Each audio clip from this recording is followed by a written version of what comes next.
దొంగలని చెప్పి ఇస్త్రీ పెట్టెను ఇప్పి కుప్పబెట్టేది చూపెడుతున్నారని పరేషాన్ కాకుండ్రి. ఇది అసొంటి ఇసొంటి ఇస్త్రీ పెట్టె కాదొల్లో, గోల్డెన్ పెట్టె మరి. అట్లని దుబాయోళ్ళు రిచ్గా బంగారం పూత ఊసి తయారు చేసిన ఇస్త్రీ పెట్టె అనుకునేరు. అసలుకే కాదు.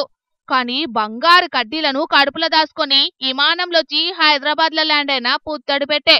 కువైట్ కెంచి పట్నానికి వచ్చిన ముగ్గురు మోతవర్ల తానా శంషాబాద్ విమానం డిపోలా పోలీస్ కంప్యూటర్లు ముర్కజూసి దొరకబట్టినాయి బంగారాన్ని.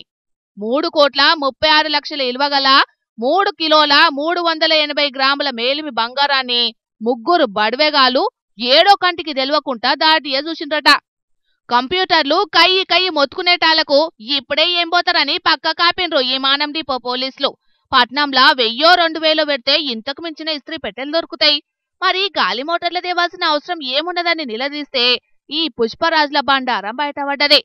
అసలుకే బంగారం పిటానపిరమై కొండెక్కి కూసుంది. అసొంటి బంగారాన్ని ట్యాక్సులు కట్టకుండా దొంగ తవ్వల తీసుకొస్తామంటే ఊకుంటారా మనోళ్ళు? పట్టుకొచ్చినోళ్ళని తీసుకుపోయి లోపలేసిండ్రు. దొరికిన బంగారాన్ని భద్రంగా సర్కార్కు అప్పచెప్పిండ్రు. ఆయన హనుమంతుని ముంగట కుప్పిగంతులేస్తే నడుస్తాయా చెప్పుండ్రి?